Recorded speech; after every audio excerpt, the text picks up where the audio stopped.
எல்லாருக்கும் வணக்கம். ராமம் ராகவன் எனக்கு வந்து தன்ராஜ் வந்து எனக்கு பல வருஷமாக நண்பர். தெலுங்கு படத்தில் வந்து சின்ன சின்ன ரோல்ஸ்லேருந்து கஷ்டப்பட்டு ரொம்ப உழைப்பார். அவர் வச்சு ரொம்ப பெரிய உழைப்பாளி. அவர் வந்து இன்றைக்கி ஈவினிங் அவர்கிட்ட பேசினாலும் சரி, எப்போ பேசினாலும் எப்போவுமே சினிமா பற்றியே பேசிகிட்டு இருப்பார், கதைகளை பற்றி பேசிகிட்டு இருப்பார். ஸோ அப்புறம் தான் நான் வந்து ஒரு நோட் பண்ண ஆரம்பித்தேன்.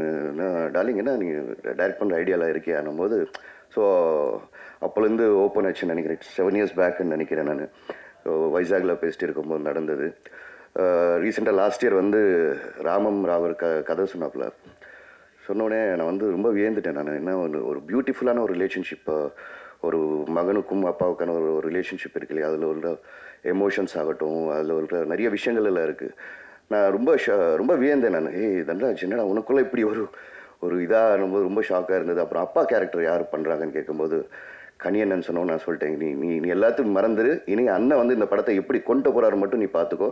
அது இனி உன் படம் இல்லை, சமுத்திரக்கனியன் படம். அந்த பேபியை எவ்வளோ அழகாக மக்கள் முன்னாடி டெலிவரி கொடுப்பாருன்றது மட்டும் நீ பார்த்துக்கோ. It's a huge success. கண்டிப்பாக நம்ம வீட்டில் எல்லாரும் வீட்டில் இருக்கிற ஒரு எமோஷன் தான், ஒரு அப்பாவுக்கும் ஒரு மகனுக்கான ஒரு எமோஷன். எனக்கு டீசர் பார்த்துருக்கோம், ரொம்ப நல்லா வந்திருக்கு. எனக்கு சொன்னதை விட இன்னும் பல ரெட்டு வந்து பயங்கரமாக எடுத்திருக்காப்புல. நிறைய கொஞ்சம் 4-5 சீன்ஸ் நான் பார்த்தேன். நான் ரொம்ப எமோஷனாக எனக்கும் கனெக்ட் ஆயிருந்தது. கண்ணில் எனக்கு தண்ணியெல்லாம் சுற்றி இருந்தது ஒரு 2 சீன் பார்க்கும்போது. ஸோ சமுத்திரக்கனியனை பற்றி சொல்ல தேவையில்லை. ரொம்ப அற்புதமாக ஒரு கண்டிப்பான ஒரு அப்பாவாகவும் ஒரு பாசமுள்ள ஒரு அப்பாவும் அது நிறைய ஷேட்ஸை வந்து ரொம்ப அழகாக எக்ஸ்ப்ளோர் பண்ணியிருக்காரு. போத் தன்ராஜ் அண்ட் சமுத்திரக்கனியன் and whole team. I wish all the best. இந்த படம் தெலுங்கு, தமிழ் இந்த 2 பாஷையிலையும் பெரிய வெற்றி ஆகணுன்றது என்னோட கடவுளை வேண்டிக்கிறேன். Thank you so much. எல்லாருக்கும் வணக்கம். ரொம்ப நாளாச்சு இந்த மாதிரி ஒரு ஃபங்க்ஷனில் கலந்துக்கிட்டு. அண்ணன் கூப்பிட்டார், இந்த மாதிரி ஒரு ஃபங்க்ஷன் இருக்குது வா அப்படின்னு. ஓகே வந்துடுறேண்ணா அப்படின்னா. என்ன படம் எது என்னோட சொல்ல 9:45 வந்துடும் அப்படின்னு சொல்லி அந்த ஆர்டர் போடுறது தான் அண்ணனுடைய இதுவே. கனியண்ணன் வந்தோன்னா எங்கள் அண்ணனை வந்து அண்ணன் போட்டு வச்சுருப்பேன். அடுத்து வந்து அண்ணனை தான் கனியண்ணன் அப்படின்னு போட்டு வச்சுருப்பேன். இப்படி ஒரு அண்ணன், எனக்கு கூட பிறக்காத ஒரு அண்ணன். 2 பேருமே வந்து நான் பசங்களை தூக்கிக்கிட்டு ஒவ்வொரு ஆஃபீஸாக ஏறி இறங்குவேன். அவர் நாடோடிகளை தூக்கிக்கிட்டு ஏறி இறங்குவார். ஒன்று நான் மீட் பண்ணிட்டு வெளில வரும்போது இவர் எதுக்கு வருவார், இல்லை இவர் மீட் பண்ணிட்டு வெளில வரும்போது நான் உள்ளே போவேன். அப்படி 2 பேரும் அந்த கதையை தூக்கிக்கிட்டு சுற்றும் போது தான் எங்களுக்குள்ளே தெரியும், கனியன்னு தெரியும். ஆனால் அறிமுகம் அப்படி தான் எங்களுக்குள்ளே ஆஃபீஸாக பார்க்கும்போது. அப்புறம் எங்கள் டேரக்டர் சேரன் சார் ஆஃபீஸில் கொஞ்சம் அதிகமாக சந்திக்கிறதுக்கு ஒரு சந்தர்ப்பம். அப்புறம்தான் வந்து சசிகுமார் சார்கிட்ட கதை ஓகே பண்ணிட்டு போனால், அண்ணன் ஆல்ரெடி அங்கே உட்காந்துருக்காரு. வந்துட்டியா, வா வா நான் முன்னாலே உட்காந்துட்டேன் அப்படின்னு சொல்லி அங்கே சசிகுமார் சார் ஆஃபீஸில் தான் எங்களுக்கான நெருக்கம் அதிகமாகுது. அப்போ பசங்க படத்தில் அந்த கதை ஜேபி சார் நடித்த அந்த வாத்தியார் கேரக்டர் அண்ணன்ட்ட தான் கதை சொல்கிறேன். சிறப்பாக இருக்குடா, ரொம்ப நல்லா இருக்குது, வேறு யாராவது வச்சு பண்ணு, நான் நாடோடியில் ஷூட்டிங் போகிறேன் அப்படின்ட்டு போயிட்டார். நடிக்க முடியலை அவர். ஐயா அப்போ வந்து வர வாத்தியாரை நான் தான் ஃபஸ்ட்டு பார்த்தேன். ஏன்னா அப்போ வில்லனாத்தான் பண்ணிட்டு இருந்தார் அவர். அப்புறம் வந்து படம் ஏவிஎம் ஸ்டுடியோவில் வந்து பசங்க படத்தை சசிகுமார் சார், அசோக்குமார் சார், கனியண்ணன், எஸ்ஆர் கதிர், நாங்கள் 4 பேர் தான் அந்த டபுள் பாசிட்டிவ் பார்க்குறோம். ஒரு பயம் இருக்கும்ல, ஒரு படம் பண்ணியிருக்கோம், அதுவும் குழந்தைகளை வச்சு பண்ணியிருக்கோம். ஒரு என்ன தான் நமக்கு ஒரு கான்ஃபிடென்ட் இருந்தாலும் அது எப்படி ரசிப்பாங்க அப்படிங்கிற ஒரு பயம் இருக்கும். படம் ஆரம்பித்த ஒரு 5 நிமிஷத்தில் அண்ணன் ஹேரே அப்படின்னு கமெண்ட் அடித்து ஃபேன்ஸ் எப்படி பார்ப்பாங்க அந்த மாதிரி அட்ரா குர்ரா அப்படின்னு சொல்லிட்டு அந்த ஒவ்வொரு கேரக்டர் இன்ட்ரோ ஆகும்போது ஒரு ஃபேனாக பார்க்க ஆரம்பித்தார். அப்பா அண்ணன் காப்பாற்றுறீங்கன்னா சசிகுமார் சாரையும் அசோக்குமாரையும் சிரிக்க வைக்கிறது ரொம்ப கஷ்டம். அவங்க சிரிக்கவே மாட்டாங்க. பசங்க கதை கேட்டுட்டு 2 பேரும் உருன்னே இருக்காங்க. எனக்கு பயம் வந்துருச்சு. எல்லா இடத்துலையும் சிரிச்சுப்பிட்டு கதையை ரிஜெக்ட் பண்ணுவாங்க, இவங்க சிரிக்காமே ரிஜெக்ட் பண்ணுவாங்க போலன்ட்டு நான் எஸ்ஆர் கதிர்கிட்ட வந்து ஐயா இவங்க படம் பண்ண மாட்டாங்க, எங்கேயா எல்லா இடத்துலையுமே சொன்னோம், போன இடம் பூரா கதையை சிரிச்சுட்டு ரிஜெக்ட் பண்ணுவாங்க, இவங்க சிரிக்க வைக்கிறதே பெரியம்பாடாக இருக்குது இது சரி அப்படின்னேன். ஆனால் சசிகுமார் சார் கதையை கேட்டு இன்டர்வலில் சொன்னேன், இன்டர்வல் பிரேக் பண்ணிட்டு நான் ஸ்டாண்ட் அப் சொல்லாமல் ஓடி போயிடுறேன் அப்படின்னு. அப்படி ஆளுங்க அவங்க 2 பேரும். இவங்களுக்கு நம்ம படம் போட்டு காமிக்க போகிறோம், இப்போ சிரிக்காமவே அந்த படம் இருக்கும்போது அண்ணன் உள்ளே வந்து அந்த மூடையே மாற்றி விட்டார். டோட்டலாக ஒரு படத்தை கைதட்டி ஒரு சூப்பர் ஸ்டார்ஸ் படங்களாம் எப்படி பார்ப்போம் அந்த மாதிரி பார்த்துக்கிட்டு இருக்காரு. அண்ணன் நம்மளை என்கரேஜ் பண்ணுறதுக்காக பார்க்குறாரா இல்லை உண்மையாகவே ரசிக்கிறாரானா நான் இன்டர்வலில் கேட்குறேன், அண்ணா உண்மையிலே என்னென்னா ஒர்க் அவுட் ஆகுதா அப்படின்னு. டேய் தங்கம் சூப்பர்ரா அப்படின்னு சொல்லிட்டு அப்போ வந்து அந்த படத்தை பார்த்துட்டு சொன்னார், இந்த படத்தில் நான் ஏதாவது ஒன்று பண்ணணும்டா சொல்கிறா அப்படின்னாரு. என்ன படமே முடிச்சது என்ன பண்ணோம் அப்படின்னு சொல்லிட்டு தான் அப்புறம் அந்த அன்பு அப்பாவுடைய கேரக்டருக்கு அண்ணா டப்பிங் நீங்கள் பேசுகிறீங்களாண்ணா அப்படின்னு. பேசுண்டா அப்படின்னு அந்த படத்தை ஃபுல்லாக அப்படி தான் வந்து அண்ணனுக்கும் எனக்குமான நெருக்கம் இன்னும் அதிகமாகுது. அப்புறம் வந்து எல்லாத்துக்கும் வம்சத்துக்கும் அண்ணே இந்த வில்லன் கேரக்டருக்கு டப்பிங் பேசி கொடுங்கண்ணா. அவரை வந்து ரொம்ப அப்படியே உரிமையாக கூப்பிட்றதுக்கு கோழிச்சோட படம் தூங்கும்போது அங்கே தூங்கும்போது மில்டன்ட்ட வந்து இந்த வாய்ஸ் யார் நல்லாயிருக்கும், இது கணினன்னு வச்சுக்கோங்க, கணினை கூப்பிடுங்க அப்போ நான் தான் ஃபோன் அடிப்பேன், கணினா அந்த படத்துக்கு வந்து டப்பிங் பேசி கொடுத்துருங்க வந்துடுவார். பசங்க டூ நைட் ஷூட்டிங், அவர் 6:30 மணிக்கு ஷூட்டிங், காலையில் ஒரு 10 மணிக்கு ஃபோன் அடிக்கிறேன். அந்த கேரக்டர் கனியண்ணா நடித்தா நல்லா இருக்கும்ல அப்படின்னு திடீர்னு தோணுது. காலையில் ஒரு 9-10 மணிக்கு அடிக்கிறேன், அண்ணா எங்கேனா இருக்கீங்க அப்படின்னு. ஏன்னா சொல்லு அப்படிங்கிறாரு. இந்த மாதிரி பசங்களில் ஒரே ஒரு சீன் நான் நடிச்சு தர முடியுமா அப்படின்னு. எத்தனை மணிக்கு எங்கே வரணும் அப்படின்பார். அவ்வளோதான் வருவார் நடிப்பார், என்ன ஏதுன்னு மாட்டார். அப்புறம் டப்பிங்கில் தான் சந்திப்போம். அப்புறம் அந்த கொலைஞ்சின்னு அந்த நவீன் என்னுடைய அசிஸ்டண்ட் ஒரு படம் பண்ணுறான். அவன் வந்து அண்ணா கனியன்கிட்ட சொல்ல முடியுமா அப்படிங்கிறான். அப்படின்னு அண்ணா அந்த நம்ம அசிஸ்டன்ட்ஸ் படம் பண்ணுறாங்க, அதுக்கு நீங்கள் வந்து நடிச்சு கொடுக்கணும். பண்ணிவிடுவோம் அண்ணா அதை சொல்லி அப்படி அவ்வளோதான். அது கதையை கேட்குறாரு, சம்பளம் என்ன ஏது என்ன எதுவுமே எதுங்கள ஓகே நடிச்சு குடிச்சிட்டாரு. அப்புறம் பார்த்தா அவங்க சம்பளமாக ஒன்றுமே பேசவே இல்லை, இது பண்ணவே இல்லை. அண்ணன் ராபின்வுட் மாதிரி இருக்கிற இடத்துல நிறைய வாங்கி இல்லாத இடத்துல ராபின்வுட் பண்ணுறது மாதிரி இவர் கம்பெனி பெருசாக இருக்கிறதுல நிறைய வாங்கிக்குவார், இல்லாதவங்கள்ட்ட சும்மா பண்ணி கொடுத்துருவார். அப்புறம் ஒரு நாள் எப்படின்னா போயிட்டுருக்கு அப்படின்னு, ஏன்டா பொண்ணு வைக்கிற இடத்துல பூவை வைக்கிறோம்னு சொல்லுவாங்க, இவங்கள்டா பொட்டு கூட வைக்க மாட்டாங்க போல அப்படிங்கிறாரு. ஒன்றுமே கொடுக்கல. அதுக்கும் ஓகே ஓகே போ என் தம்பி சொன்னான் பண்ணி கொடுத்துட்டேன் அப்படின்னு சொல்லிட்டு பண்ணி கொடுத்து முடிச்சுட்டு வந்துட்டார். அந்த மாதிரி நிறைய டைரக்டர்களுக்கு வந்து சின்ன படங்கள் சின்ன இதுன்னா அறிமுக இயக்குநர்கள் அப்படின்னா அண்ணன் போய் இப்போ முடிச்சு கொடுத்து வந்துடுவார். அதை கால்குலேட் பண்ணி பெரிய கம்பெனியில் சேர்த்து வாங்கிக்குவாருன்னு வச்சுக்கோங்க. அதை வாங்கி இங்கே ஃப்ரீயாக பண்ணி கொடுக்குறதுக்கு அது அண்ணனுடைய ஒரு மனசு வந்து பெரிய இது. அந்த மாதிரி இப்போ உண்மையிலே 10 நாளைக்கு முன்னால் திடீர்னு ஃபோன் அடித்தார், இங்கே இருக்க அப்படின்னாரு. அண்ணன் இங்கே மாதிரி இருக்கேன், மீட் பண்ணுவோம் அப்படின்னாரு. நான் இல்லைண்ணே இப்போ வெளில இருக்கேன் அப்படின்னாரு. சேர்ந்து போனால் பேசிக்கிட்டு இருக்கோம். 3 கதை சொல்லிட்டார். உட்காந்து கதையை சொல்லிக்கிட்டே இருக்கார். நாங்கள் மீட் பண்ணால் கதை தான் பேசுவோம். ஒன்று நான் சொல்லுவேன், இவ்வளோ சொல்லுவார். டக்கு டக்கு டக்கு டக்குன்னு பிரபாஸுக்கு ஒரு கதை சொல்கிறார், அவருக்கு ஒரு கதை, இங்கே ஒரு கதை அப்படின்னு கதை சொல்லி முடிச்சிட்டார். அப்புறம் நான் ஒரு மாதிரியாக இருக்கேன், ஏன்டா ஒரு மாதிரியா இருக்கேன் அப்படின்னாரு. இல்லைண்ணா கொஞ்சம் பண பிரச்சனைனா ஒரு 10 லட்ச ரூபா அப்படிங்கிறேன். அவ்வளோதானே 4 கழிச்சு கொடுத்து விட்றேன், வீட்டுக்கு கொடுத்து விட்டாரு. எனக்கு பணம்னா ஒரு 2-3 பேர்ட்ட சூரி இந்த மாதிரி ஒரு 2-3 நண்பர்கள் இருக்காங்க, அந்த மாதிரி மாற்றி மாற்றி வாங்கிக்குவோம். டக்குன்னு அப்படி வந்து அப்படி ஒரு கூட பிறக்காத ஒரு அண்ணன் தான் கண்டியண்ணன். அவருடைய ஃபங்க்ஷனில் தம்பிராமன் உடனே வந்து அண்ணன் ஒரு 10 போட்டுருவோமான்னு பார்க்காதீங்க. அந்த இடத்துல சினிமாவில் இருந்துக்கிட்டு அந்த இடத்துல உங்களை வச்சுருக்குது சந்தோஷம். நாங்களாம் அப்பப்போ வாங்கிக்குவோம் கொடுத்துக்குவோம். என்ன சூரி இல்லை நிறைய இருக்குது அவர்கிட்ட. ராமாபுரத்தில் இருக்கார்ல அதனால நிறைய இருக்கும் அவர்கிட்ட. இருக்கிற இடம் ராமபுரம்ல அதனால இங்கே நிறைய வரும்.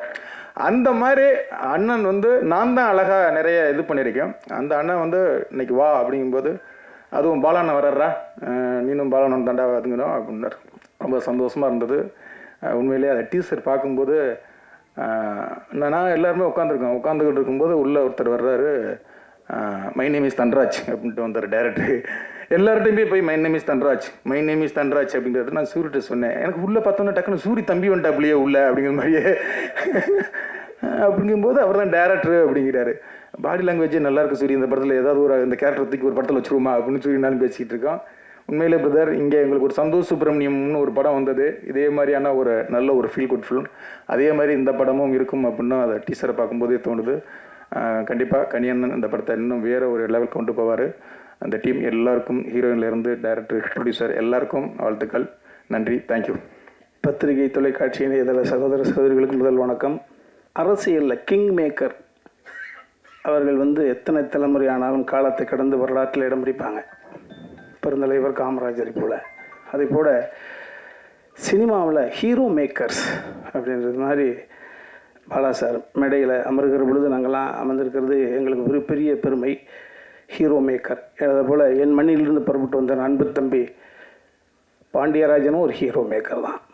இன்றைக்கி எஸ்கே என்று சொல்லக்கூடிய சிவகார்த்திகேயனையும் தம்பி விமல் போன்றவர்களையெல்லாம் தம்பி இன்றைக்கி கலைஞருடைய குடும்பத்திலிருந்து ஒரு தம்பி ஸோ அந்த வகையில் ஹீரோ மேக்கர்ஸ் எந்த நிலையிலும் இன்னும் ஊரிலிருந்து புறப்பட்டு வந்த உணர்வோடு இருக்கக்கூடிய தம்பி சூரி எல்லா கலைஞர்களோடு இணைந்து பயணிக்க முடியும் என்ற அளவில் அம்மா அப்பா கொடுத்த அந்த உடம்பை தப்பு பண்ணாமல் சரியான திசையில் கொண்டு சென்று இருக்கக்கூடிய அன்பு தம்பி பாபி சிம்கா 19 நாட்களில் என் அன்பு தம்பி சமுத்திரக்கனி வினோதிய சித்தத்தை கொடுப்பதற்கு பின்புலமாக இருந்த தம்பி ஏகாம்பரம், ஸோ என் மகனாக நடித்த தம்பி தீபக், இவர்கள் இருந்த ஹரிஸ், இவர்கள் சபையில் நான் இருக்கிறது ரொம்ப பெருமையாக நினைக்கிறேன். மோர்ஷா ஒரு அழகான தேவதை அறிமுகப்படுத்தியிருக்கிறாங்க. தங்கை கவிதா சொன்னதை போல் தம்பி சமுத்திரக்கனி என்னாவே நான் அடிக்கடி ரொம்ப சாதாரணமாக எங்கள் அம்மாவுக்கு வந்து கடைசி தம்பி குமார், தம்பி பாண்டியராஜ் சொன்னதை போல் அவன் எப்படி அண்ணன் என்று சொன்னால் எங்கள் அண்ணனையும் அதே மாதிரி நான் தம்பி அப்படின்னா கனி தான் வச்சுருக்கேன். இது மாதிரி எல்லோரிடமும் இந்த மாதிரியான ஒரு உணர்வை கொண்டு வந்து செலுத்துவது என்பது ஒரு அதிகாரத்தினால முடியாது, அன்பினால் மட்டும்தான் முடியும். அடுத்து உழைப்பினால் முடியும். அடுத்து மற்றவர்களுடைய சௌகரியத்திற்கு தன்னை ஈடுபடுத்தி கொள்ளக்கூடிய அந்த உணர்வால் முடியும். ஸோ அந்த வகையில் தம்பி சமுத்திரக்கனி உயரத்தில் இன்னும் இது பார்த்தா ட்ரெய்லரில் பார்த்தீங்களா எவ்வளோ மெனக்கெடுதல். அந்த நான் தமிழ் பேசுகிறேன், தெலுங்கு பேசுகிறேன். ஸோ ஒரு கலைஞன் நடித்து பேசிட்டு வந்து தன் குரலை அதை ஐக்கியப்படுத்துறதெல்லாம் ஒரு கலைஞன் நிம்மதியாக இருக்க முடியும். தம்பி டக்குன்னு ஒரு படைப்பை இங்கே கொண்டு வந்து வெகு தளத்தில் கொண்டு வந்து கொடுக்கணுன்ற உணர்வு எங்கே கொடுத்துருக்கோம்னா அந்த கதையினுடைய ஆழம் இருந்தால் மட்டும்தான் இவ்வளோ பெரிய சான்றோர்களை கொண்டு வந்து உட்கார வச்சிருக்க முடியும். இன்றைக்கி மதர் சென்டிமெண்ட் எல்லாரும் சொல்லிட்டாங்க. தந்தை என்பவன் வித்து, தாய் என்பவள் அடைகாத்து அது வெளியே குஞ்சாக கொடுப்பாள். இந்த முகம், இந்த குரல், இந்த சிந்தனை அனைத்தும் தந்தைக்கு உரிய. ஸோ இன்றைக்கி அவசரமான இந்த உலகத்தில் அரசியல் ரீதியிலும் சரி சினிமாவிலும் சரி இன்றைக்கி மதர் சென்டிமெண்ட்டை ஒரு இன்ச்சு தாண்டி ஃபாதர் சென்டிமெண்ட், தந்தை உணரக்கூடிய ஒரு சூழல் இன்றைக்கி அவசர உலகத்தில் தேவைப்படுது எல்லாருக்கும். தந்தையை நம்ம சரியாக அங்கே அப்பா யார் அப்படின்னா சரியாக நான் உணர்வு பொழுது அப்பா இருக்க மாட்டாங்க நிறைய பேருக்கு. அது மாதிரி ஃபாதர் சன் சென்டிமெண்ட் ஒரு விஷயத்தை பார்க்குற பொழுது நிகழ்வாக இருக்குது. மை நேம் இஸ் தன்ராஜ் சொன்னது மாதிரி நானும் அதை உணர்ந்தேன். அதே தான் இந்த சூரியனுடைய உணர்வு வருஷனாக பார்த்தேன். ஒரு நகைச்சுவை கலைஞன் ஒரு கதையை இன்னொரு இடத்துல வாங்கி அதை ஸ்க்ரீன் ப்ளே பண்ணி நடிக்க தெரிந்தவனுக்கு தெரியும் மீட்ரு. அதே போல் ஒரு தன்னை ப்ரொமோட் பண்ணிப்பதற்காக தம்பி ஹீரோவாகவும் நடித்து இயக்கியும் இருக்கான் தன்ராஜ். ஸோ உன்னுடைய முயற்சி வெற்றி பெறணும் தம்பி, நிச்சயமாக வெற்றி பெறும். அதற்கான மிகப்பெரிய ஒரு பாசிட்டிவ் எனர்ஜி தான் தம்பி சமுத்திரக்கனி. ஸோ ராமம் ராகவம் சிறந்த வெற்றி பெற்று என் அன்பு தம்பி ஹீரோவாகவும் டைரக்டராகவும் அவனை நம்பி பணத்தை ஒப்படைத்த அந்த முதலாளியை சந்தோஷப்படுத்தக்கூடிய உணர்வை ஏற்படுத்தி தர வேண்டும் இறைவனை பிரார்த்தனை. நன்றி. எல்லாருக்கும் வணக்கம். மேடையில் இருக்கிற அன்பு அண்ணன்களுக்கும் மரியாதைக்குரிய அண்ணன்களுக்கும் நண்பர்களுக்கும் எல்லாருக்கும் என்னோட வணக்கத்தை தெரிவிச்சுக்கிறேன். மீடியாக்காரங்களுக்கும் வணக்கம். நண்பர் தன்ராஜ் எனக்கு ஒரு நல்ல நண்பர். வெண்ணிலா கபடிக்குழு படம் ரிலீஸ் ஆன அப்போ எப்படி அந்த பரோட்டா காமெடி பேசப்பட்டுச்சோ அதுக்கப்புறம் அதே படத்தை தெலுங்கில் பண்ணி அந்த காமெடி அதை விட இங்கே நான் பண்ணதை விட இன்னும் மேலும் ஒரு படி மேலே அந்த படம் அங்கே அவ்வளோ வரவேற்பு பெற்றுச்சு. அங்கேருந்து ஒரு நடிகன், ஒரு பெரிய நடிகனை, காமெடி நடிகனை உருவாகுறாங்க. அப்போ எனக்கு ஃபோன் பண்ணி உங்கள் சீன் பண்ணது நான் தான் அப்படின்னு எனக்கு அவரே என்னோடய நம்பரை வாங்கி ஃபோன் பண்ணி பேசினார். எனக்கு அவ்வளோ மகிழ்ச்சியாக இருந்துச்சு. அதுக்கப்புறம் நானும் பேசினேன். அதுக்கப்புறம் அப்பப்போ என்னோடய படங்கள் எந்த படம் வந்தாலும் அவர் ஃபோன் பண்ணி என்கிட்ட பேசுவார். அதுக்கப்புறம் இங்கே திருப்பி சென்னையில் ஒரு படம் மறுபடியும் நடித்தேன். அப்புறம் எங்கள் அண்ணன் கன்னியனை இயக்கத்தில் நிமிர்ந்த நெல் படத்தில் வந்து அவர் நடித்தார். ஸோ 2 பேரும் மணிக்கணக்காக பேசிக்கிட்டே இருப்போம். எந்திரிக்கிறப்ப நான் பேசினது அவருக்கு புரியாது, அவர் பேசினது எனக்கும் புரியாது. அவள் 2 பேரும் கை கொடுத்துக்கிருவான். இதே மாதிரி தான் நம்ம எப்போவுமே ஃப்ரெண்ட்ஷிப்பாக இருக்கணும்னு. கண்டிப்பாக தலைவா அப்படின்னுவேன். இப்போ விடுதலை படம் ரிலீஸ் ஆனதுக்கப்புறம் என்கிட்ட ஒரு 1/2 மணி நேரமாக பேசினாப்புல. உண்மைக்கும் மச்சான் எனக்கு புரியலை, ஆனால் இருந்தாலும் அந்த படம் இதுக்கு நேமில் சந்தோஷத்தில் நான் தேங்க்யூ டார்லிங் 1/2 மணி நேரம் உன்ட்ட இதவே தான் நான் சொல்லியிருப்பேன், நீ புரிஞ்சிருப்பேன். என்ற பதிலுக்கு என்னால் உன்ட்ட பேச முடியலை. எனக்கு அவ்வளோ பெருமை சந்தோஷமாக இருந்துச்சு. தேங்க்யூ நண்பா. டைரக்டர்லாம் வந்து நடிகர் ஆகிட்டு இருக்கிறப்ப ஒரு நடிகர், அது காமெடி ஆக்டர் டைரக்டராக வந்திருக்கீங்க, ஒரு பெரிய விஷயம், வாழ்த்துக்கள். என்னண்டா இந்த நிறையா நமக்கு ஒரு பெரிய அட்வான்டேஜ் என்னண்டா, உங்களுக்கு ஒரு காமெடி நடிகன், ஒரு ஹீரோ கூட ஒரு 40 படம் 50 படம் பண்ணாருன்னா ஒரு காமெடி நடிகன் 150 படம் பண்ணியிருப்போம். அப்போ நிறையா டேரக்டர்கிட்ட ஒர்க் பண்ணியிருப்போம். எல்லா டேரக்டரும் கண்டிப்பாக ஏதாவது ஒன்று நீங்கள் எடுத்திருப்பீங்க. ஸோ அது எல்லாமே இந்த படத்தை நீங்கள் பதிவு பண்ணியிருப்பீங்க நான் நம்புகிறேன். நல்லா இருந்துச்சு. 2 லாங்குவேஜில் போட்டிருந்தாங்க. இன்னும் மலையாளம், ஹிந்தி இப்படி 4 லாங்குவேஜ் எடுத்திருந்தீங்கன்னா எப்படி எனக்கு ஒரு ஹாஃப் டே போயிருக்குன்னு நினைக்கிறேன். போயிட்டே இருந்துச்சு. சரி ரைட், நல்ல வகை பாலான்னு இருக்கிறதுனால முடிச்சுக்கிறோம்ட்டாங்க. நான் அப்போ கூட கேட்டுங்க தம்பிராமி அண்ணே 2 லாங்குவேஜ் தான் பண்ணியிருக்காங்களா அப்படின்னு கேட்டேன். இல்லை தம்பி நிறையா பண்ணியிருப்பாங்க, பாலான்னு இருக்கிறதுனால முடிச்சுக்கிட்டாங்கன்னு நினைக்கிறேன். 2மே சூப்பராக இருந்துச்சு. இன்னும் கொஞ்சம் பார்த்தா உண்மைக்கு நான் தெலுங்கு பேசியிருப்பேன், இங்கே ஃபுல்லாக தெலுங்குலேயே தான் பேசியிருப்பேன். ரொம்ப நல்லா இருந்துச்சு.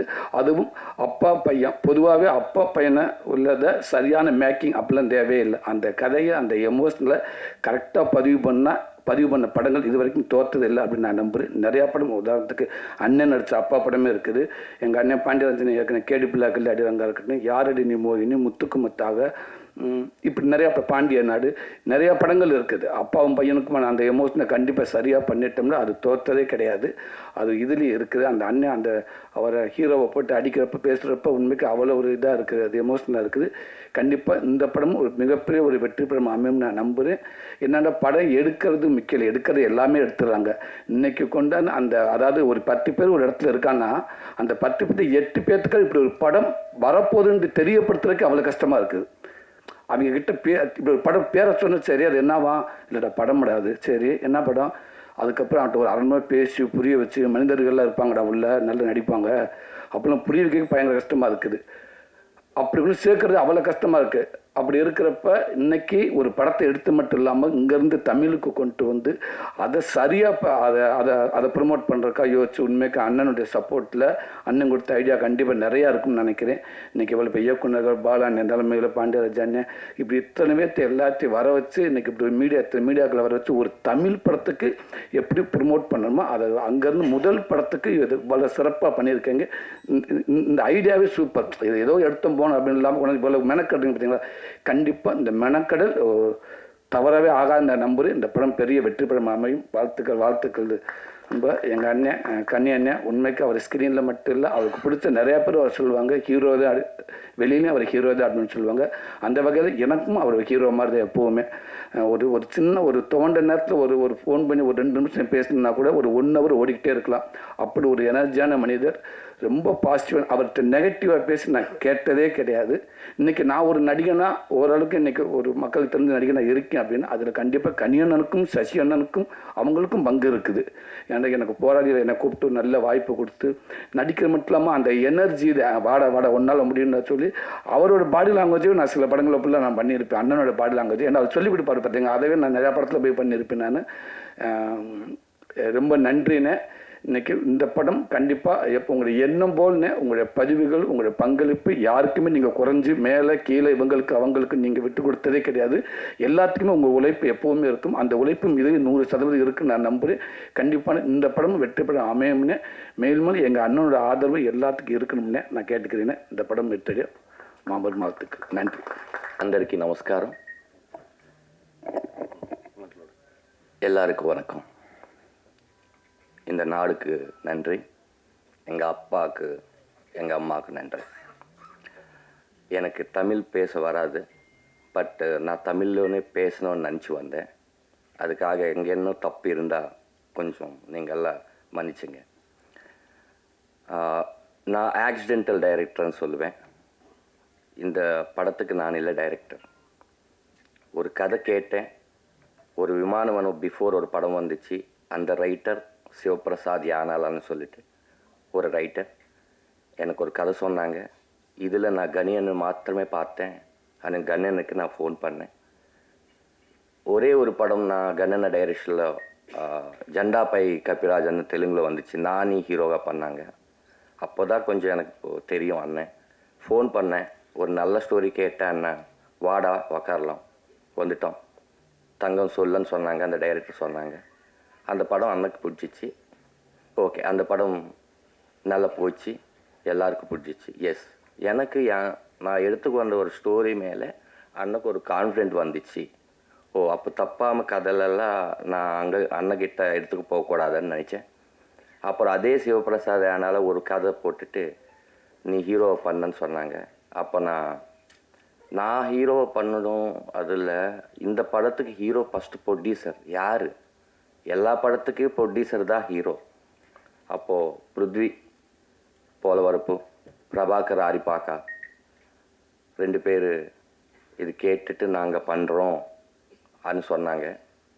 அப்போது நான் கேட்டேன் சமுத்திரகான் அண்ணன்கிட்ட, அண்ணே நீங்கள் கண்டிப்பாக பண்ணுறீங்களா இந்த படம்? எஸ் தம்பி நான் பண்ணுறேன். எதுக்கண்ணா, நீங்கள் தனுஷ் சாருக்கு ஃபாதராக பண்ணுவாங்க, சிவகார்த்திகேயன் சாருக்கு ஃபாதராக பண்ணுவாங்க, ஒரு குழந்தைக்கு ஃபாதராக பண்ணுவாங்க, எனக்கு பண்ணுறாங்க.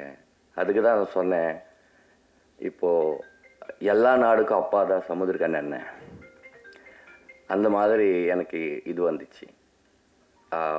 நானே டைரக்ஷன் பண்ணால் நல்லா இருக்குவான்னு ப்ரொடியூசர் அண்டு சமுத்திரகான் அண்ணா சொன்னாங்க. நான் என்ன யோசிக்கிறேன், நான் எதுக்கு டைரக்ஷன் பண்ணோம்? நீ நல்லா சொல்கிற இந்த கதை, இந்த சோல் உங்ககிட்ட இருக்கு, நீயே சொல்லணும். ஓகே, அப்போ நான் ஸ்டடி பண்ணிட்டு, நான் யார்கிட்ட அசிஸ்டன்ட் டைரக்டராக கூட ஒர்க் பண்ணல, அப்ரெண்டிஸாக கூட ஒர்க் பண்ணல. நான் ஒரு 100 ஃபிலிம்ஸ் பண்ணேன், ஆக்ட் பண்ணேன். அந்த டைரக்டர் எல்லாம் எங்கள் குரு தான். ஒரு டைரக்டர்கிட்ட ஒரு ஷார்ட்டில் எப்படி பண்ணுறாங்க, எந்த லென்ஸ் போடுறாங்க, எந்த எமோஷனுக்கு ட்ராலி போடுறாங்க, அதெல்லாம் பார்த்துட்டு அங்கே தான் நான் கற்றுக்கிட்டேன். எல்லா டைரக்டரும் எங்கள் குரு தான்.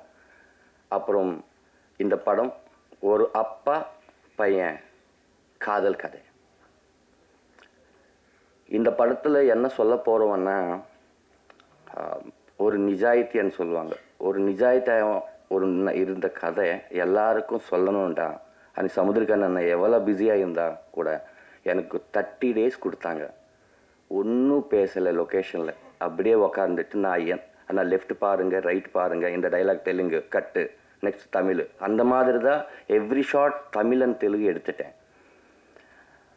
எனக்கு சமுத்திரகான் அண்ணா இல்லைன்னா இந்த படமே இல்லை, இந்த ராமம் ராகம் இருக்காது.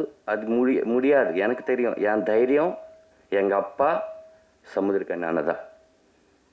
அப்புறம் என் ப்ரொடியூசர் கொஞ்சம் அதிகமாகுது, இந்த மாதிரி கதைக்கு வைக்கலாம்னா அவன் துபாயில் இருப்பான். அங்கேருந்து வந்துட்டு எஸ்டர்டே மார்னிங் வந்தாங்க, இந்த ப்ரமோஷனில் பார்த்துட்டு அப்புறம் இந்த நைட் போகிறாங்க. அங்கே ஒரு பிஸ்னஸ் இருக்குது, அதெல்லாம் பண்ணிவிட்டு ஒரு ஃபேஷனுக்காக வந்த தம்பி பிருத்வி. லாஸ்ட்டில் நான் ஒரு 2 விஷயம் சொல்லணும். நான் எல்லார்கிட்ட அவன் சொல்லுவாங்க. அப்போ யாரோ சொன்னாங்க, அவன் சொல்லக்கூடாது, அவர் சொல்லணும், அவங்க அப்படி சொல்லக்கூடாது. அது என்னன்னா, அவன் இவன் படம் பார்த்தேன், அதை பாலா சார் அவன் தானே வச்சுட்டாங்க. அந்த மாதிரி நான் நினச்சிட்டு எல்லாரும் அவனன்னா ஒரே இங்கிலீஷில் யூக்கு எப்படி மீனிங் வந்துடுமோ அந்த மாதிரி தான் நானும் நினச்சேன். அப்புறம் அண்ணா கிட்ட நான் பாபி டார்லிங்கிட்ட பேசினேன், நான் முன்னாடி இருப்பேன், நான் சப்போர்ட் பண்ணுவேன். ஹரிஷ் கிட்ட பண்ணால் நான் சப்போர்ட் பண்ணுவேன், எல்லாரும் நான் சப்போர்ட் பண்ணுவேன். நேற்று நைட்டு தான் அண்ணனுக்கு பர்த்டே விஷஸ் சொல்கிறதுக்கு சூரி சார் ஃபோன் பண்ணாங்க, நீ வரணும்டா. அண்ணன் எவ்வளோ ரிக்வஸ்ட் பண்ணுறாங்கன்னா, அண்ணன் படத்துக்கு கூட அவ்வளோ ரிக்வஸ்ட் பண்ணாங்களோ எனக்கு தெரியல. ரே தம்பி நீ வாடா, நல்ல படம்டா தம்பி நீ வாடான்னு.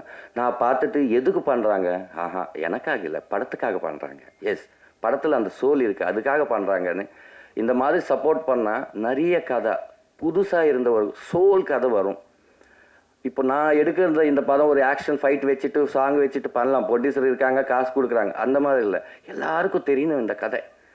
அந்த மாதிரி ஒரு நீங்கள்லாம் சப்போர்ட் பண்ணிவிட்டு இந்த கதை தியேட்டர் வரைக்கும் ஆடியன்ஸ் வர்றதுக்கு நீங்கள் சப்போர்ட் பண்ணணும். எதுக்குன்னா இது வரைக்கும் அண்ணன் சப்போர்ட் பண்ணாங்க, இது மேலே media, front media, social media நீங்கள் பண்ணணும். எதுக்குன்னா ஒரு நல்ல ஸ்டோரி எல்லாருக்கும் தெரியணும். அப்புறம் இந்த படத்தில் வேலை பண்ண டெக்னீஷியன்ஸ் எல்லாரும் ஃபோட்டோ அவன் அப்பா கூட போடலாமன்னு நடித்தேன். சரிய பேர்கிட்ட அந்த ஃபோட்டோயே இல்லையே. இப்போ ஃபோட்டோ வாங்கலாம்னு நினச்சா அப்பா இல்லை. இந்த செல்ஃபோன் செல்ஃபி வந்த அப்புறம் ஃபேமஸ் இருந்த எல்லா ஃபோட்டோ எடுக்கிறாங்க. அப்பா அம்மா கிட்ட ஒரு ஃபோட்டோ இருக்கு, அவன் செல்ஃபி கேட்டால் யாருக்கிட்ட இல்லை. நான் எப்போ யார்கிட்ட இந்த விஷயம் கேட்டால் கூட அப்பாவா மொபைல் இருக்கா ஐயோ இல்லையே நினைக்கிறாங்க. தயவு செஞ்சு சொல்கிறேன், இங்கே இருந்த பெரிய ஆள் எல்லாரும் வந்ததுக்கு சார் உங்களெல்லாம் வணக்கம். நான் எப்போ எதிர்பார்க்கல உங்களை இப்படி பார்க்குவேன். நான் பாலா சார்னு பார்க்குவேன், பாண்டியா சார்னு பார்ப்பேன் சாரி சார், பார்ப்பேன் அந்த மாதிரி. சாரி தப்பு இருந்தால் மன்னிச்சுங்க. இது எனக்கு தெரியல, நான் ஷிவர் ஆகிறேன் கீழே, அது உங்களுக்கு தெரியாது, மேலே தான் தெரியும். But thank you so much sir. Last and final, நீங்கள் அப்பா இருந்தால் உங்கள் பையா கூட இந்த படத்துக்கு வாங்க, நீங்கள் பையா இருந்தால் உங்கள் அப்பா என்னை எடுத்து வாங்க, அவள் தான். Thank you so much. இறைவனுக்கு நன்றி. ரொம்ப நெகிழ்வான ஒரு தருணம். அப்பா பற்றி பேசினா மட்டும் ஆஃப் ஆயிடுறது. எப்போவுமே பரபரப்பாக சுற்றிக்கிட்டு இருப்போம். யார் வந்து கேட்டாலும் இது இல்லை அது இல்லைன்னு சொல்லிட்டு இருப்போம். இந்த அப்பா கதை என்ன அப்படின்னா, அப்பா கதையா சரிங்க ஒரு வாட்டி கேட்டுருவோமே அப்படின்னு சொல்லி கேட்டு உடனடியாக அதுக்குள்ளே போயிடுறது. ஏன்னா ஒவ்வொரு தகப்பனும் ஒரு சகாப்தம். ஏன்னா 4 கதை தான் நடிச்சிருக்கீங்க, 5 கதை தான் நடிச்சேன். நான் அப்பாவை 10 படம் பண்ணிட்டேன். 10ம் வேறு வேறு, இந்த அப்பாவும் வேறு. இந்த மாதிரி ஒரு அப்பா படம் பண்ணுறேன்டா அப்படின்னு சொல்லி பாண்டிகிட்ட சொல்கிறேன். நான் சொல்கிறேன், நம்ம அப்பா கதை எழுதி தந்துடுறேன், எடுத்துறியா அப்படின்னா. அவன் தகப்பனுக்கும் அவருக்குமான உறவு சொல்லும்போதே படபடன்னு இருக்கு. பசங்க முடிச்சுட்டு ஒரு ஒர்க் நடந்துகிட்ருக்கு. திடீர்னு ஒரு நாள் சொல்கிறான், அப்பாவை காணோனே, எங்கே போயிட்டாருன்னு தெரியல, அப்பாவை போய் தேடி நான் கூட்டிகிட்டு வரேன் அப்படின்னு சொல்லி கிளம்பி போய் 1 வாரம் அப்பாவை தேடினேன். இந்த மாதிரி தன்ராஜ் இருக்கானே, தகப்பனும் இல்லை தாயும் இல்லை. ஒரு பெரிய வலி. என் தகப்பன் என்னோடு இருந்திருந்தால் நான் என்னெல்லாம் செஞ்சுருப்பேன். எனக்கு 5 வயசு இருக்கும்போது அப்பா இறந்துட்டார். அப்புறம் அம்மா போகிறான்னா, அம்மாவும் இறந்துருச்சு. நானாக கர்ணம் போட்டு கையை ஊண்டி தான் எந்திரிச்சு வந்து நிற்கிறேன் அப்படின்னு சொல்கிறேன். தம்பி சூரிய எடுத்துங்க, அற்புதமான தகப்பன். அந்த தகப்பன் இப்படி ஒவ்வொரு தகப்பனும் ஒரு சகாப்தம். அதனால் மட்டும்தான் அந்த அப்பா அப்படின்னாலே என்னமோ ஒன்று நடக்கும், ஒரு வேதியியல் மாற்றம் நடக்கும். சரி வாங்க உடனே ஆரம்பிச்சிடலாம், எடுத்துடலாம் அப்படின்னு சொல்லி ஓடி ஓடி எடுக்கிறது. ரொம்ப சந்தோஷமாக இருந்தது தன்ராஜோடு பயணப்பட்டது. இவன் என்ன எடுக்க போகிறான் அதெல்லாம் தெரியவே தெரியாது எனக்கு. எப்போவுமே நான் எப்படி நம்புவேன் அப்படின்னா, இன்னசென்ட்டாக எதுவுமே தெரியாது எனக்கு அப்படின்னு நிற்கிறவன் எடுத்துருவான். நீங்கள் கவனித்து பார்த்தீங்கன்னா தெரியும். நீச்சலே தெரியாதவனை தூக்கி தண்ணிக்குள்ளே போட்டிங்கன்னு வச்சுக்கோங்களேன், அவன் பாட்டுக்கு அடித்து வந்துடுவான். ஏதோ ஒன்று பண்ணுவான், வெளியே வந்துடுவான். ஆனால் நான் கையை எப்படி வச்சுக்குவேன், காலை எப்படி வச்சுக்குவேன், நேற்று யூடியூப்பில் பார்த்தேன் நீந்துவது எப்படி இப்படின்னு ரொம்ப பேசுகிறான் பாருங்க. ரொம்ப ஆராய்ச்சி பண்ணிட்டு உள்ளே போகிறவன் அவனும் போய் நம்மளை இழுத்து உள்ளே விட்டுறான். அதனால் எளிமையாக வெறும் நம்பிக்கையை மட்டும் சுமந்துட்டு வரவங்களோட பின்னாடியே போயிடுறது. அவங்க ஒன்று எடுப்பாங்க. அப்படி தான் எடுத்திருக்கான். ரொம்ப சிறப்பாக வந்திருக்கு இந்த படைப்பு. இந்த படம் பண்ணும்போது, அதாவது டான் டப்பிங்கில் சொன்னேன், என்னால் டப்பிங் பேச முடியல, எனக்கு நெஞ்செல்லாம் வலிக்குதுடா தம்பி அப்படின்னு சொல்லி அந்த இயக்குனர்கிட்ட சொன்னேன். அதற்கு பிறகு இந்த படைப்பில் அப்படி தான் பேச முடியல. நிறைய இடத்துல என்னோட தகப்பன் வந்துடுறாரு, அவனோட தகப்பன் வந்துடுறாரு. ஏதோ ஒன்று வந்து நம்மளை ஒரு மாதிரி பிசைஞ்சு எடுத்து நம்ம கிட்ட இருந்து ஒரு நல்ல விஷயத்தை கொண்டு வந்து சமூகத்துக்கு வைக்கணும் அப்படின்றது தான். ஏன்னா புரிஞ்சிக்கவே முடியாத ஒரு சொந்தம் வந்து அப்பா பையன். நிறைய தகப்பன்கள் என்கிட்ட வந்து பேசியிருக்காங்க. 10-20 நாளைக்கு முன்னாடி சிவகாசி பக்கத்துலேருந்து போனேன். அண்ணே என் பையன்கிட்ட பேசுங்கண்ணே, என் பையன் தப்பான வழியில் போயிடுவானோ நான் பயந்துக்கிட்டு இருக்கேனே, எனக்கு தினம் வீட்டில் ஒரே சண்டைண்ணே, நான் அவனை அடிக்கிறேனே, அவன் கோச்சிட்டு போயிடுறானே, அவனை என்னங்க பண்ணான்னு ஃபோனில் கேமாக ஆடிக்கிட்டு இருக்கானே, சரி ஆடிட்டு போட்டு விட அப்படின்னு. ஐயோ கெட்டு போயிட்டானா, சரி பையன்கிட்ட கூடு அப்படின்னா. அவன் அங்கிள் எனக்கு வந்து ரோபோட்டிக் ரொம்ப பிடிக்கும், நான் ஒரு கேமே தயாரிக்கலாம், நானே கிரியேட் பண்ணலான்னு நினைக்கிறேன், அது இவங்ககிட்ட சொன்னால் புரிய மாட்டேங்குது, என்னை எதுக்கு எடுத்தாலும் அடிக்கிறாங்க அப்படின்னா. திரும்ப உங்கள் அப்பாட்ட கூடு, இங்கே சரி பண்ணப்பட வேண்டியது அப்பைங்க தான் அப்படின்னு சொல்லி அவர்கிட்ட 10 நிமிஷம் பேசணும். அவன் என்னமோ உன்னை செய்யணும்னு நினைக்கிறான், அவனை விட உன்னோட அறிவெல்லாம் போய் அவன் மண்டையிலேருந்து திணிக்கிற அப்படின்னு சொல்லி இங்கே தான் பேச வேண்டியதாக இருந்தது. ஏன்னா எல்லோரும் அவர்கள் இடத்தில் மிகச் சரியாக இருக்கிறார்கள். இதுவாகணும்னு இவங்க முடிவு பண்ணுறதும், நான் சொல்கிறத கேளுன்னு அவங்க முடிவு பண்ணுறதும் தான் இங்கே சிக்கலாக இருக்குது. அப்படின்னு பார்க்கும்போது ஒவ்வொரு தகப்பனுக்கும் மகனுக்கும் உள்ள இருக்க உறவே அது வேற மாதிரி இருக்குது. தேடி தேடி தேடி தேடி இந்த விஷயத்தை சொல்லலாம். இது வரைக்கும் ஒரு 10 பண்ணியிருக்கோம் அப்படின்னா இன்னும் ஒரு 15-20 பண்ணலாம் அப்பாவா. அவ்வளவு விஷயங்கள் இருக்குது. அப்புறம் எங்கள் அண்ணன் தம்பிராமைய அண்ணன் வந்து என்னை தாண்டி அப்பாவை சுமக்கக்கூடிய ஒரு மனிதர். நான் ரொம்ப ரசித்து எழுதுவேன். நானும் அண்ணனும் சேர்ந்து ஒரு 10 படம் பண்ணோனே அப்படின்னு சொல்லி பேசினோம். 5 முடிச்சிட்டோம். ஒவ்வொரு ஒவ்வொரு படத்துலையும் ஒவ்வொரு மாதிரி.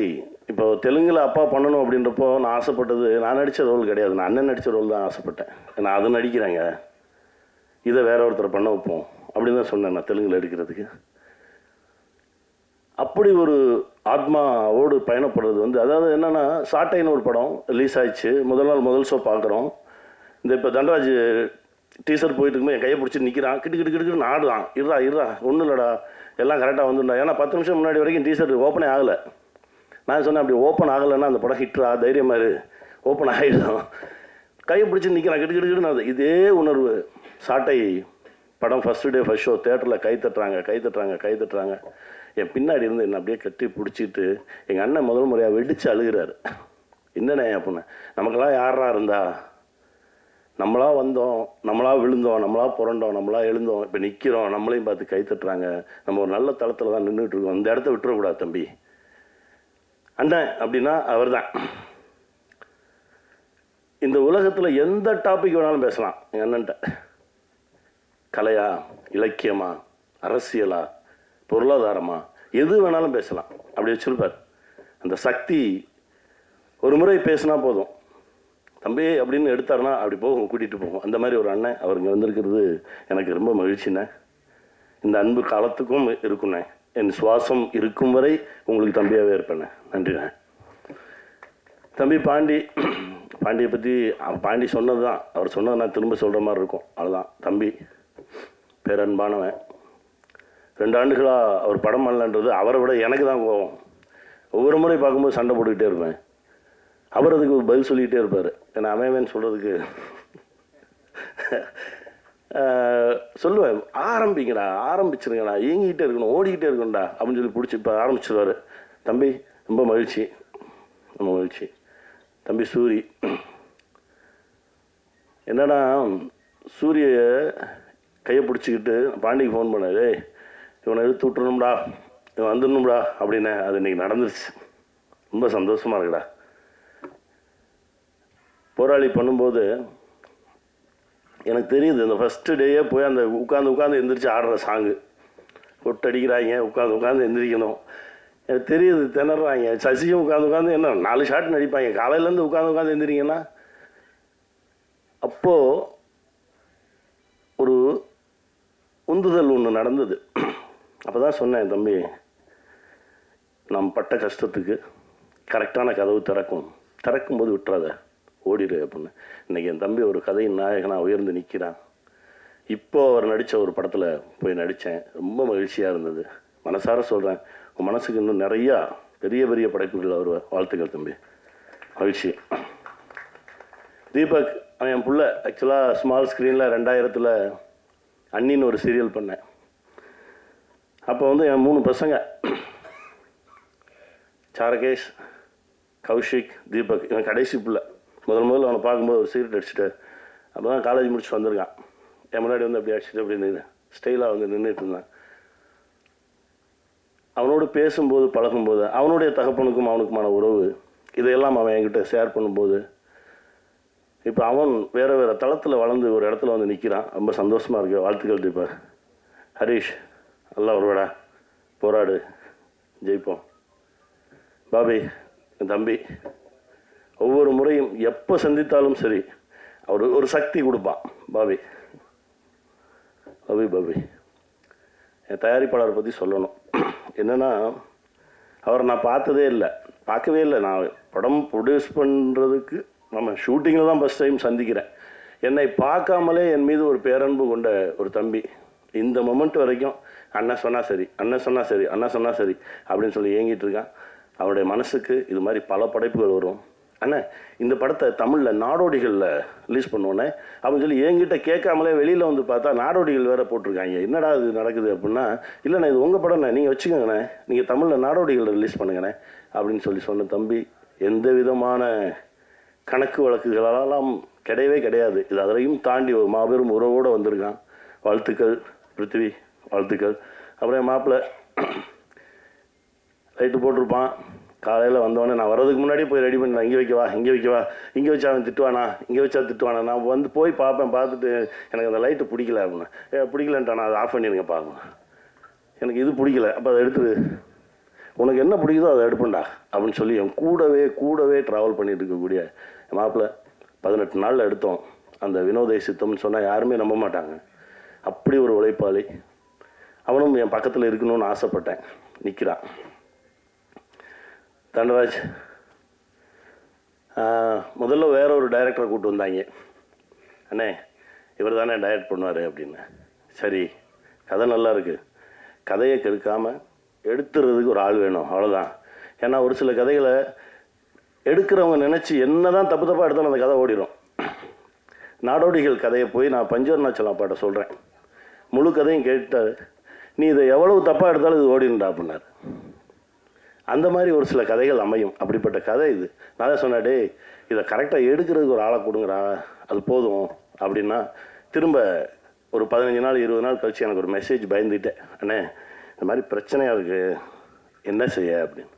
அப்போ நீயே எடுத்துரு, நீயே டைரக்ட் பண்ண. அண்ணா நிஜமாக சொல்கிறீங்க? எடுறா பார்த்துக்கலாம். இன்றைக்கி டைரக்டராக வந்து நிற்கிறான். ஒவ்வொரு ஷாட்டும் அவ்வளவு தெளிவாக, அவ்வளவு க்ளீனாக, கடைசி டப்பிங் பேசுகிற வரைக்கும். போன படத்தில் நீங்கள் விமானம் படத்தில் வந்து கொஞ்சம் டப்பிங் கிராமர் மிஸ்டேக் இருந்தது. இதில் கிராமர் மிஸ்டேக்கே இல்லாமல் நீங்கள் டப்பிங் பேசுனீங்கன்னு இருக்கணும். எனக்கு கூட கொஞ்சம் டைம் கொடுங்க, இன்னொரு 1 டே கொடுங்க அப்படின்னு சொல்லி என்னை உட்கார வச்சு முழுக்க எந்த விதமான இலக்கண பிழையும் இல்லாமல் எடுத்தார்.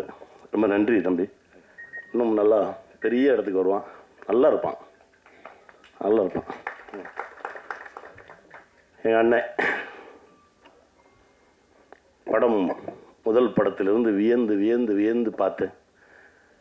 நம்மளை கூப்பிடவே மாட்டேன்றாரு, இவர் நம்மளை நடிகனாவே ஒத்துக்கலையோ அப்படின்னு சொல்லி பல முறை எங்கள் அண்ணன்ட்ட கேட்டிருக்கேன். ஏன்னா என்னை கூப்பிடவே மாட்டேறீங்க அப்படின்னு. இல்லைடா போடா, வரும்போது வருண்டா போடா அப்படின்றாரு. எத்தனை முறை சந்தித்தாலும் நான் வியக்கக்கூடிய ஒரு மனிதர் எங்கள் அண்ணன் பாலாண்ணன். இப்போ அண்ணனோட இயக்கத்தில் வணங்கானில் நடிக்கிறதுக்கு ஒரு வாய்ப்பு கிடைச்சது. அது ஒரு அழகான ஒரு பயணமாக இருந்தது. ரொம்ப சந்தோஷம் எனக்கு அதில். அண்ணன் எங்கேயுமே வரமாட்டாங்க. அண்ணனோட தொடர்பு கொண்டு அண்ணனை இந்த மாதிரி வாங்கன்னு கூப்பிட்றதே அதற்கான விஷயம் இருந்தால்தான் செய்யணும் அப்படின்னு சொல்லி தான் ஒவ்வொரு முறையும் யோசிச்சுட்டே இருப்பேன். ஆனால் இந்த முறை இந்த படத்திற்கு அண்ணன் வந்து நின்னா சரியாக இருக்கும் அப்படின்னு தோணுச்சு. நான் ஃபோன் பண்ணேன், அண்ணா இந்த மாதிரி விஷயம்ண்ணே நீங்கள் வரணும் அப்படின்னா. அண்ணன் சொன்னார், வரேன்டா, ஒரு மணி நேரம் வந்தேன். என்னடா 1 மணி நேரம், நான் வரேன்டா அப்படின்னாரு. அதான் எங்கள் அண்ணன். ஆனால் இந்த அன்புக்கு என்றைக்குமே கட்டுப்பட்டவனாக இருப்பேண்ணே. ரொம்ப நன்றிண்ணே. தேங்க்ஸ்ண்ணே. லவ்யூண்ணே. நன்றி. என்னுடைய சொந்தங்கள் அனைவருக்கும் என்னுடைய மனமார்ந்த நன்றி. ஏன்னா இந்த படம் போய் சேரணும், அதுக்கு தான். ஏன்னா இது ஏன்னா ஒவ்வொரு சின்ன படத்தை எடுத்துட்டு ஒவ்வொரு முறையும் போராட வேண்டியதாக இருக்குது. ஒரு விஷயம் சொன்னால் நீங்கள் எல்லாம் அதிர்ச்சி ஆவீங்க.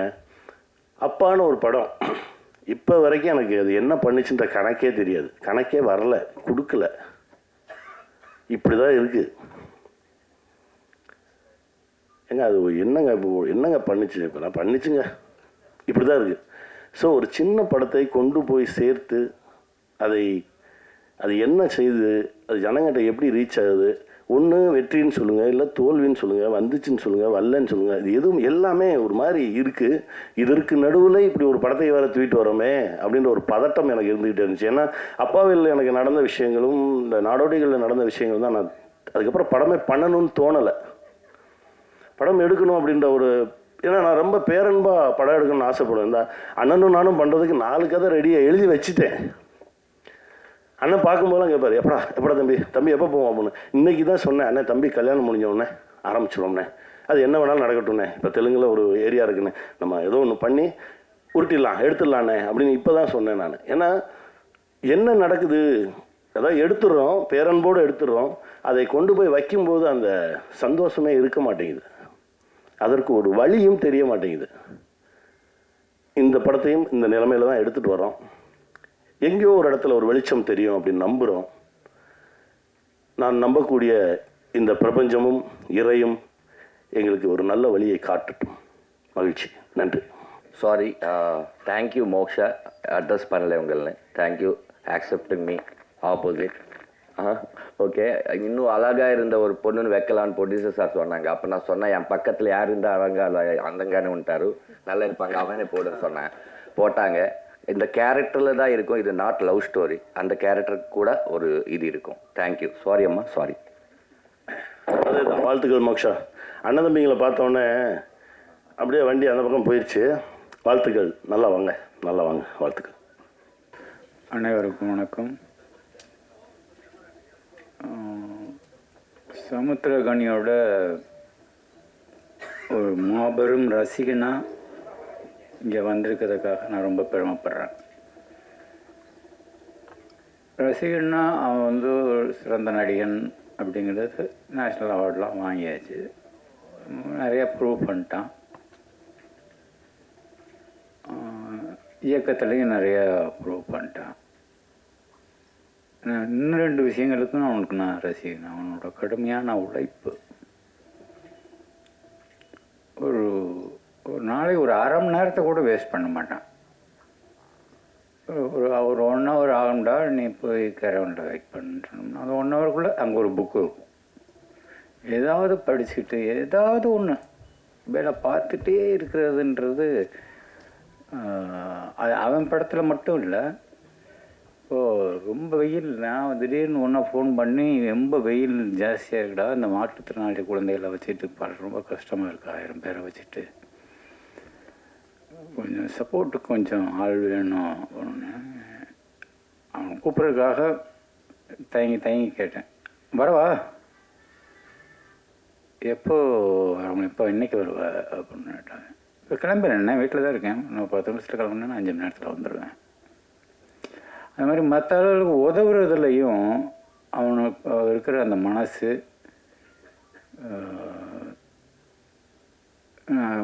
ரொம்ப அதிகமாக பார்த்ததில்லை. குறிப்பாக சினிமாவில்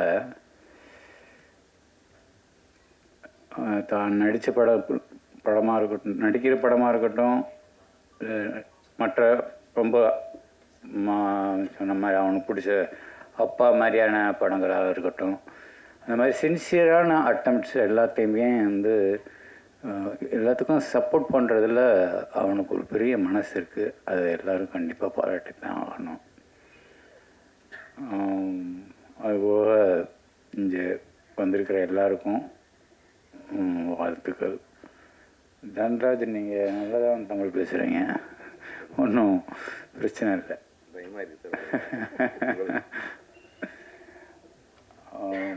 தயாரிப்பாளருக்கு பிருத்திவிக்கும் என்னுடைய மனமார்ந்த வாழ்த்துக்கள். கனி, இந்த குணம் மட்டும் அவங்ககிட்ட இருந்ததுன்னா உன்னால் இன்னும் ஒரு 1000 பேர் பிழைப்பாங்க. அதை மட்டும் விட்டு கொடுத்துடாது, அதுதான் உன்னோட பவரை. வாழ்த்துக்கள் அனைவருக்கும் வாழ்த்துக்கள். தயவு செஞ்சு எல்லாரும் பேர் சொல்கிறேன்னு மன்னிச்சுக்கோங்க. நன்றி, வணக்கம்.